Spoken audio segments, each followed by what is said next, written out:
Shabbat Shalom. I don't know how many of you are familiar with the history of biblical editing and biblical publishing. I know it's not exactly everybody's favorite topic, but as you can see from your handout, or indeed from the Chumashim in front of you, there is a convention to divide the Bible according to the books, right? The Torah divided among Genesis, Exodus, Leviticus, where we currently are, through Numbers and Deuteronomy. And then each of those books is divided according to chapters, chapter 1, 2, 3, and so on. And each chapter is divided according to verses, which are not exactly sentences. Some of them are incomplete sentences. Some of them include more than one sentence. They are instead units of meaning, at least according to the traditional Hebrew reading. But those numbers, the chapters and the verses, those aren't ours. That is to say, they are not of Jewish origin. Instead, if you look at your handout, you'll see on the front cover that this is the week when we read Behar and Bechukotai. Those are the names of the two Torah portions that we read this week. It is a double header, if you will. Double for your money, right?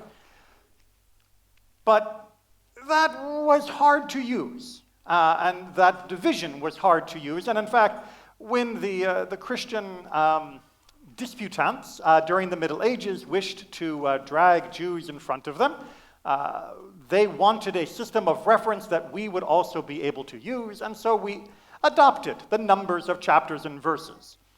But that does mean that occasionally you get some weird incongruities between how we divide according to Torah portion and how the chapters seem to be divided for some other reason. And one of my favorite incongruities is this week, between Behar and Bechukotai. At the end of Behar, by our reckoning, there is the discussion of what to do if one of your relatives has reached the end of their economic rope. They have sold everything they can sell. They have been desperate in every way you can be desperate. The only thing left for them to do is to sell themselves. To sell themselves as what we would probably call an indentured servant. More about the particulars of that from the Wednesday Lunch and Learn. To sell themselves as an indentured servant to someone. Now, ideally, they should sell themselves as an indentured servant to another Jew. More ideally, another member of the family would step in and try to redeem them, to rescue them, to prevent that from happening. But sometimes the worst case might happen, which would be that a person would have to sell themselves to a non-Jew. That or starve to death. There was no perfect safety net of the ancient world. Immediately after this discussion about our requirement to help those in need to prevent that worst of all possible outcomes, there is a short digression, it seems, that reminds us to not worship idols, to keep Shabbat, and to understand the sanctity of the Mishkan, of the tabernacle. And then in Bechukotai, by our reckoning, we get an introduction of, if you keep my laws, and then the outline of the consequences, both good and bad, for keeping or failing to keep the commands. In our reading, that section, just a couple sentences about keeping Shabbat, about keeping away from idolatry, those come at the end of Behar. In the chapter headings that were put on by others, that comes at the beginning of a chapter, separate from the discussion of redeeming a relative. What difference does it make? Rabbi, you've already wasted, 5 minutes talking about chapter breaks? Is this really the stuff of sermons? Of course it is. Because if you look at those verses, in addition to discussing their content, the commentators will also discuss their placement. For the Torah is not a random assortment of verses that were thrown together by some inconsiderate editor, but instead are woven so that by their juxtaposition, in addition to their content, we can glean further insights.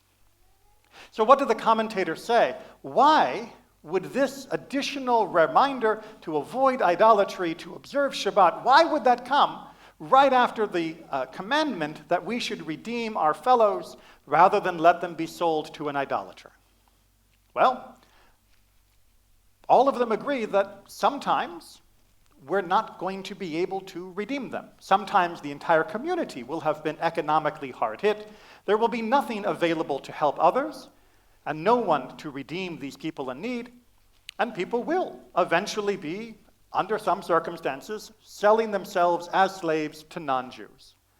What happens under those circumstances, says the commentators?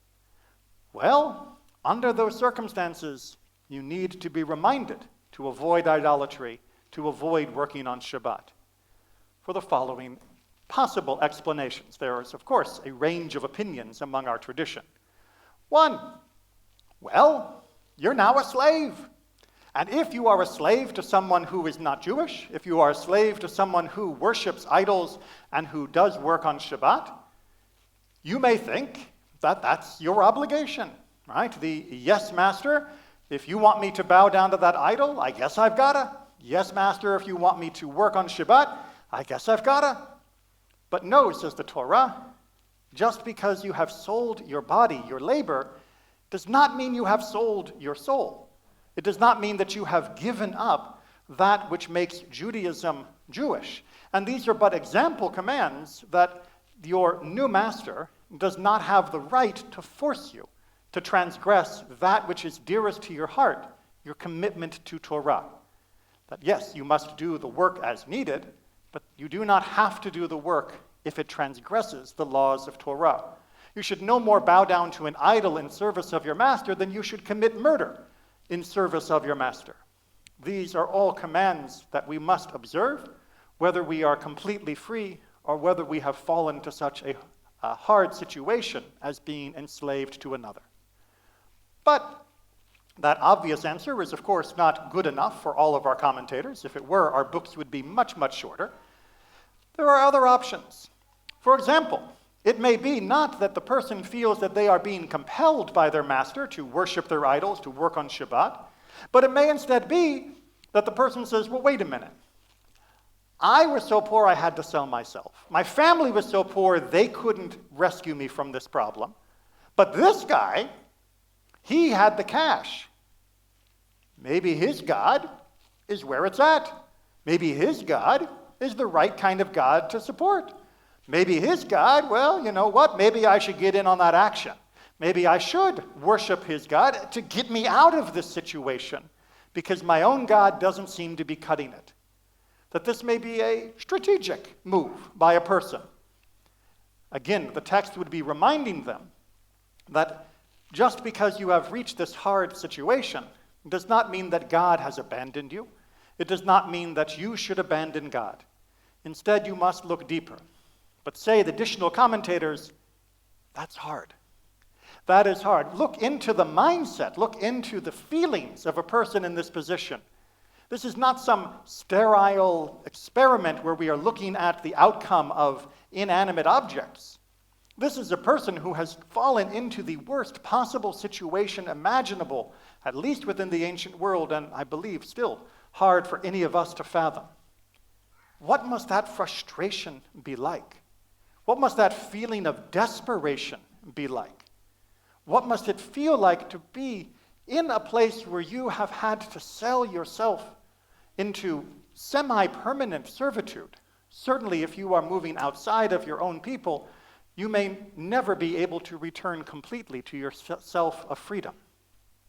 What would that feel like? It would feel miserable. It would feel lost. It would feel irredeemable. And under such circumstances, would you not turn to anything to provide you comfort, anything to provide you some sense of maybe having power, control? At least this idol will sit and gleam for me and make me feel that there is something tangible that I can hold on to. This can be my anchor, so much more easily than the intangible concept of God that was brought from Mount Sinai, brought through Judaism. This, I can see, I can touch, it's real. This will deliver me. How easy we will reach out for those false sense of security and anchors when we are most desperate. How much we need to hear the reminder that that is not the way to find our salvation. We know from our history, when our people went down to Egypt, they held on at least to the concept of God enough to call out, to turn to God for help rather than turning to the Egyptian deities. And they were eventually saved. We know when our ancestors went to Babylon, they did not embrace the Babylonian gods, but instead said, we must have done something terrible in our society to make ourselves so vulnerable to their attack. We must return to the path that God has laid out for us. And we did, and we went home. Time and time again, we have faced some of the worst situations of human history. And time again, we have overcome them, not by turning away from them, not by giving in to despair, and not by searching for falsehoods and lies to sustain us, but by searching for the God that just a few verses before said never to allow a person to enter such a state. Never let them fall so far. Work with all of your might, sell everything you must to keep a person from entering into such desperate straits. When we read backwards from these verses and see that this is a God of compassion, a God of kindness, a God that is trying to encourage us to act to the best of our humanity, then we have our hope rekindled. And we don't need sticks, we don't need stones, and we don't need gold statues to give us our hope. We can look past those vanities and recognize there is a strength to draw upon in those darkest times that is more enduring and which is more inspiring. And if you were to cut the chapter, if you were to leave it with the requirement to redeem your fellow, but sometimes you might not, and say no more, that message would have been lost. Simply by turning the page, you would have shown that you had no compassion or understanding of those who end up in that situation. But we, Behar and Bechukotai, each parasha has its message. Each parasha is its unit. Ignore the chapter numbers on the page. Follow the feeling that is there as they hold together their own concepts, their own themes, hold together our people. Shabbat Shalom.